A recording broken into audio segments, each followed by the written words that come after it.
you no praise, and then show you the heart of my message. Come to what is important in it. I repeat the praise. Alas, I took great pains to study it, and 'tis polite. It is more like to be feigned. I pray you keep it in. I heard you were saucy at my gates, and allowed your approach rather to wonder at you than to hear you. If you be not mad, be gone. If you have reason, be brief. Will you not hoist your sail, sir? Here lies your way. No, good squire, I'm the hall here out of the the mollification of your servitude. Tell me your mind. I am the messenger. Sure you have some hideous matter to deliver, when the courtesy of it is so fearful. Speak your office. It alone concerns your ear. I bring no overtures of war, no taxation of homage. I hold the olive in my hand. My words are as full of peace as matter. What are you? What would you? What I am and what I would are to your ears divinity, to any others profanation. Give us the place alone. We will hear of this divinity. Yes, madam. Now, sir, what is your text? Most sweet lady. A comfortable doctrine, and much may be said of it. Where lies your text? In Orsino's bosom. In what chapter of his bosom? To answer by the method, in the first of his heart. Oh, I've read it. It's heresy. Have you no more to say? Good madam, let me see your face. Have you permission from your lord to negotiate with my face? You are now out of your text. But we will draw the curtain and show you the picture. Look you, sir. Is it not well done? Excellently timed. If God did all. 'Tis in the grain, sir. 'Twill endure wind and weather. Lady, you're the cruelest she alive. You'll leave these graces to the grave and leave the world no cup. Oh, sir, I will not be so hard-hearted. I will give out diverse schedules of my beauty, and every particle shall be wrinkled to my will. As item, 2 lips, indifferent red. Item, 2 gray eyes with lids to them. Item, 1 neck, 1 chin, and so forth. I see what you are. You are too proud. But though you are the devil, you are fair. My lord and master loves you. Oh, such love could be but recompense, though you were crowned the nonpareil of beauty. How does he love me? With adorations, with fertile tears, with groans that thunder loves, with sighs of fire. Your lord does know my mind, yet I cannot love him. Yet I suppose him virtuous, know him noble, of great estate and of fresh and stainless youth, and voices well divulged, free learned and valiant, and in dimensions and shape of nature a gracious man. But yet I cannot love him. He might have took his answer long ago. If I did love you in my master's flame, with such a suffering, such a deadly life, in your denial I would find no sense. I would not understand it. Why? What would you do?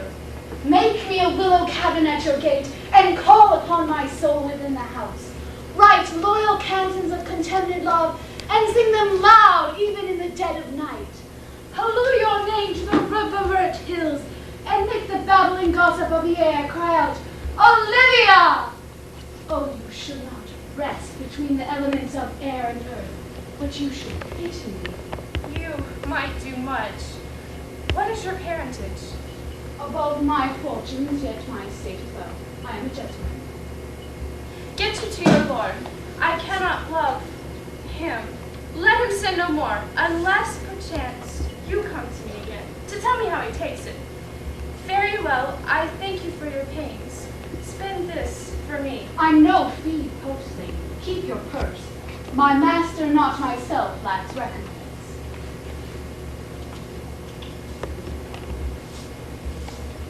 What is your parentage? Above my fortunes, yet my state is well. I am a gentleman.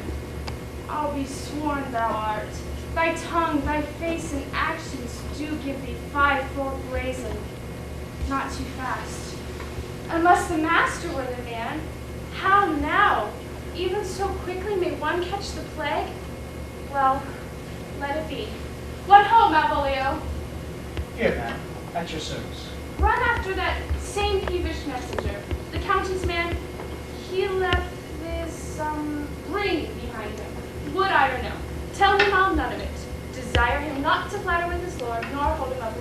I am not for him.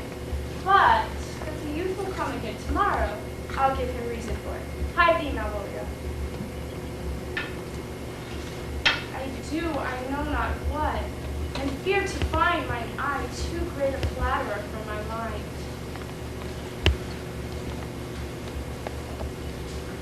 Were you not even now with the Countess Olivia? Even now, on a moderate pace, I have since arrived but hither. She returns this ring to you, sir. You might have saved me my pains to have taken it away yourself. She adds, moreover, that you should put your lord in a desperate assurance that she will none of him. And one more thing, that you never be so hardy to come this way in his affairs again, unless it be to report your lord's taken. Receive it so. Oh, none of it. Oh, come, sir, you peevishly threw it at her, and her will is it should be so returned. If it be worth stooping for, there it lie in your eye. If not, it is the fight. I left no ring with her. What means this? Fortune forbid my outside have not chimed her. She made good view of me, indeed so much that sure me thought her eyes had lost her tongue, for she did speak and start distractedly. She loves me sure, the cunning of her passion invites me in this churlish messenger. None of my lord's ring, why he left her none. I am the man. Oh, how will this end? My lord and master loves her, and I, poor monster, fond as much on him. And she, mistaken, seems to dote on me. Oh, time, thou must untangle this knot I. It is too hard a knot for me to untie.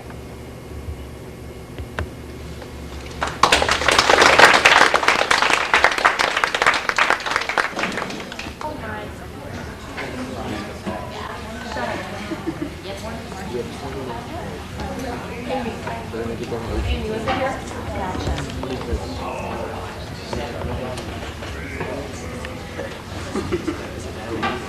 I knew that.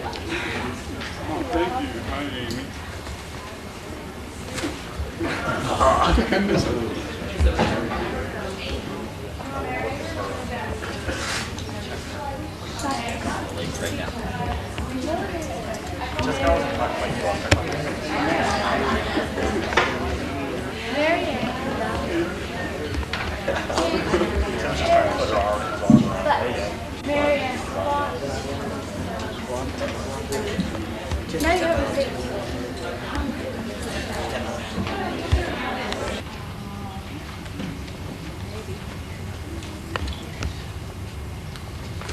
In Moliere's Tartuffe, Marianne and Valliere are engaged to be married.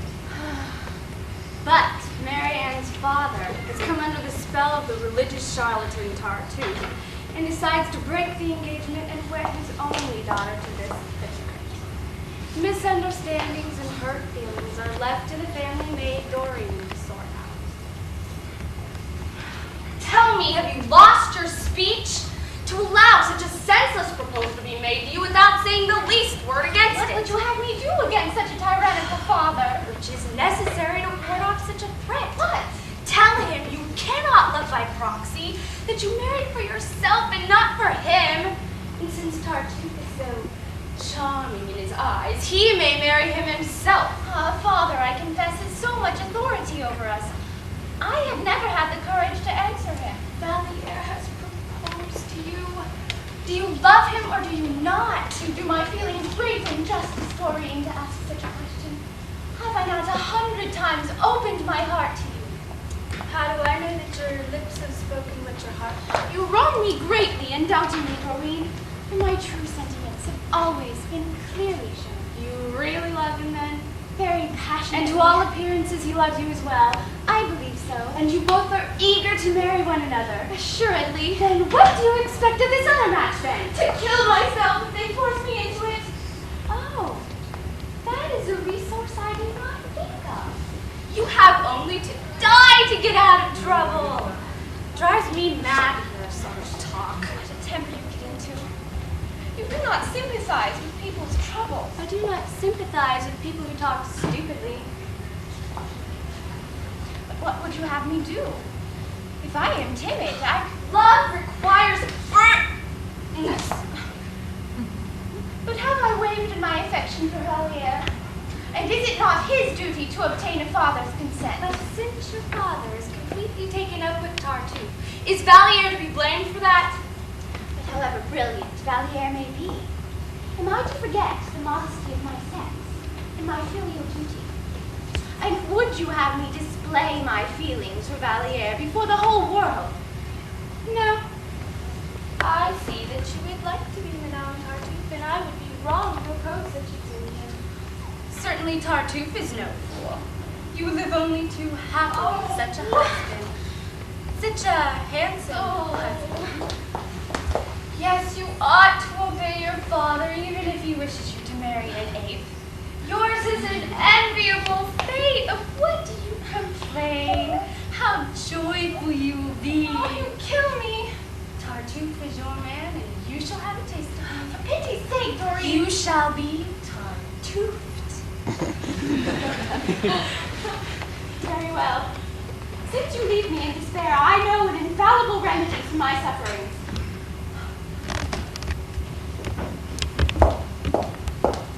Stop. Come back. Okay. Oh, here's that. I've just been told a piece of news, madam. What is it? That you are going to be married to Tartuffe. My father has taken this idea into his head.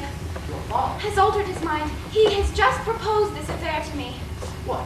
Serious? Yes, and he has openly declared himself for this match. And what did you decide?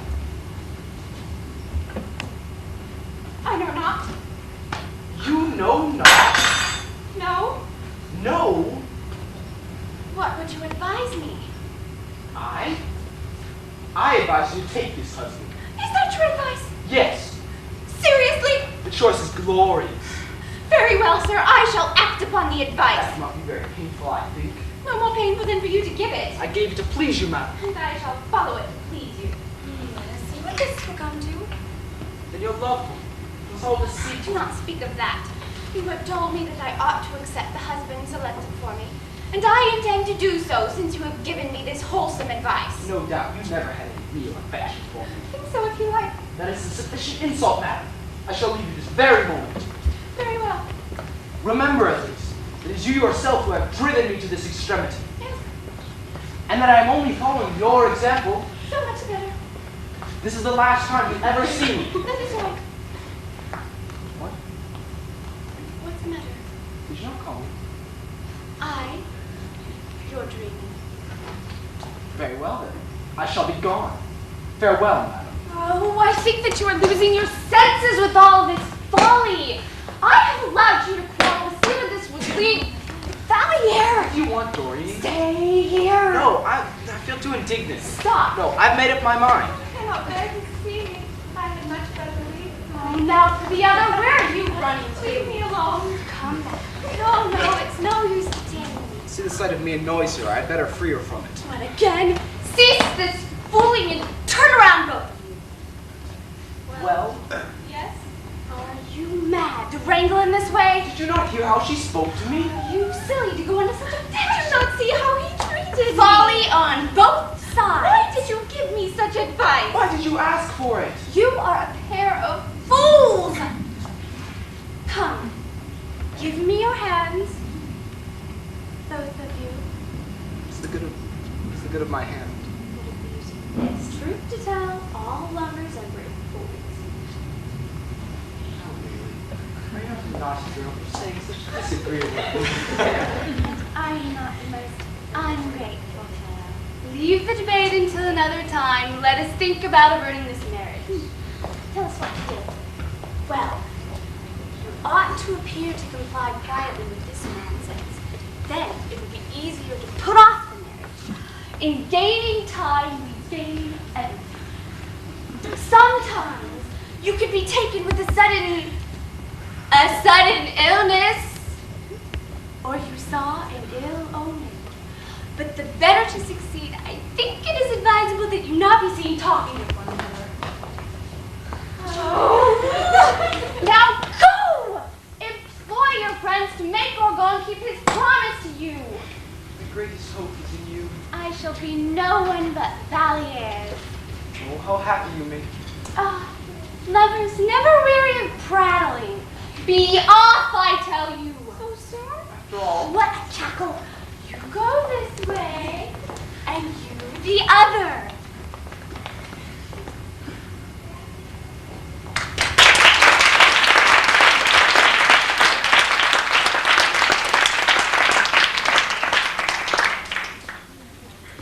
Wait, she's your... Yeah, I'm she's your runner-up girlfriend. The staging of the making. Remember you hated your mother? I mean, she hates you. Yeah. Joe got fired, so Joe's no longer. That was really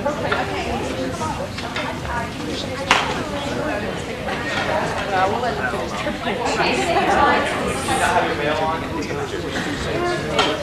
Word. Next is going to sell Stay consistent, we'll fade out.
chance.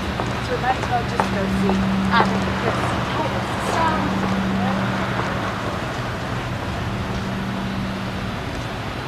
So long.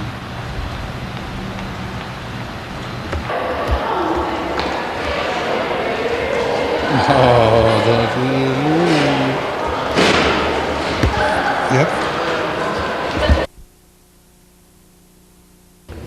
Pygmalion by George Bernard Shaw. In this scene, Henry Higgins, an English linguistics teacher, is entertaining Colonel Pickering. Mrs. Pierce, the maid, introduces Eliza Doolittle, who has come to request speech lessons.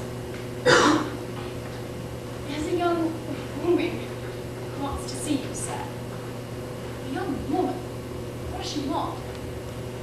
She's quite a common girl, sir. Very common indeed. I should have sent her away, only I thought perhaps you wanted her to talk into one of your machines. Has she an interesting accent? Simply ghastly, sir. Good. Let's have her in.